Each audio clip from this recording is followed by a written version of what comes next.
Let's talk Tanya for the 8th of Teves of a leap year. We're in the middle of a discussion about the animal soul, trying to understand it better, the way it works, what makes it tick. And specifically, we're trying to figure out what are its garments, its expressions. What are thoughts, speech, and actions that are associated with the animal soul? And this got us into a larger discussion about klipa in general, because the animal soul, its substance is klipa, so understanding klipa helps us understand what the animal soul is after. So in previous days, we've talked about how the world generally is divided into two parts. There's kedusha, holiness, that which is transparent to the godly truth. And then there is klipa, translates as a shell or the other side, something which distorts and conceals its godly truth. However, within klipa, there are two levels of klipa. There's a lower level of klipa, which we talked about yesterday. That level of klipa, of unholiness, which doesn't have the potential to be elevated and to be redeemed. And then there's the higher level of klipa, which is called klipas noiga, which we're going to be talking about today. So actually, it turns out the world is divided into three parts. Holiness, the lower level of klipa, called gimel klipas atmeis, and the middle level, the level of klipas noiga, which is going to be our discussion today. Klipas noiga is anything in the world which is not a mitzvah, but also which is not forbidden, which is the vast majority of objects in this world, that they're permitted, anything which is kosher, and also the vast majority of actions in this world, eating, sleeping, exercising, shopping, all these things, they're not a mitzvah, but they're also not forbidden. When I interact with something which is klipas noiga, there are three possible outcomes. And in today's Tanya, we're going to talk about two of those outcomes. The first possible outcome is if I engage something which is klipas noiga, and I have no holy intentions, but also there's nothing wrong with it. Meaning, let's say I'm eating something, wake up in the morning, I'm having my breakfast, I'm having my oatmeal or my cereal and milk or my toast, whatever it may be. And why am I eating it? Because I'm hungry, because I need to eat it in order to be able to survive. What is the outcome of that behavior? The energy in the food, the energy in that oatmeal, and also the energy that I'm expending in that action were not impacted at all by what I did. And why is that? What's the rationale over here? It is my animal soul that's hungry. It is my animal soul that's eating it. Because my godly soul, its garments are mitzvahs.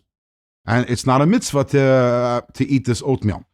It's and my animal soul, what is it? It's klipas noiga. The animal soul of a Jew is klipas noiga. So my animal soul is ingesting oatmeal, which is also klipas noiga. My animal soul, which is klipas noiga, is ingesting the oatmeal, which is klipas noiga. So nothing happened. Lost opportunity. That's one possible outcome, is again, I interact, I engage klipas noiga, and I don't impact it, I don't elevate it, but I also don't in any which way drag it down. The next outcome the Alter Rebbe discusses, which is obviously the ideal outcome, is that I elevate it. How do I elevate it? If when I am engaging in that act, I am not my animal soul, I am my godly soul. What does it mean that I'm my godly soul? I'm hooked into my godly soul, which means I'm doing it for God. I'm doing it because it's part of my service of God. Yes, I'm eating that oatmeal. It's not about what I'm doing. It's why I'm doing it, or even a deeper sense, who I am when I'm doing it. Then why am I eating it? Because I need the energy to serve God. Then what I'm doing is I'm actually elevating that which was up until this point klipas noiga, and now because it is me, my godly soul, that's engaging it, it's elevated to the level of holiness and godliness, the level of my godly soul. The words that the Alter Rebbe uses in Tanya is it's ka'oila u'chakarban. It is like a sacrifice that is brought on the altar in the holy temple. Imagine that. You're sitting in the morning and you're having your oatmeal, and that oatmeal, it's as if you're taking it, and it's like you're a kohen, a priest who's bringing a karban in the holy temple, a sacrifice in the holy temple. What's very interesting is that Alter Rebbe, the examples, when he wants to illustrate what does it mean to do something for the sake of heaven, to do something with holy intentions, he gives two examples. One example is someone who has a piece of quality meat, prime beef, a good steak, and some good wine, quality wine. The words of the Alter Rebbe, yain mevusam, fragrant wine. And the purpose is to expand the mind, to be able to study Torah better, which is very interesting. The Alter Rebbe is telling us our ability to elevate the world around us, as long as it's klipas noiga, as long as it's permitted, is not only in the area of necessities. It's not only about the oatmeal and the Cheerios. It can be even in the areas which are considered indulgences. It can be even those areas that are, you might want to say, luxuries. Those too are necessary in life.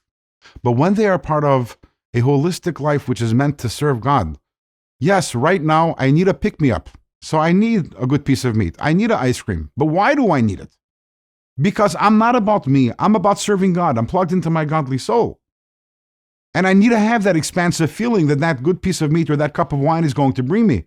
Not only don't I have to feel bad about having that luxury, about indulging, to the contrary, it becomes a carbon. It is the holiest of acts. I'm engaging the world and I'm elevating the world. And that is the purpose of Klipas Noiga. Anything which is permitted could and should be elevated. That is my job over here in this world. And tomorrow we will discuss the third possible outcome when a person engages with Klipas Noiga.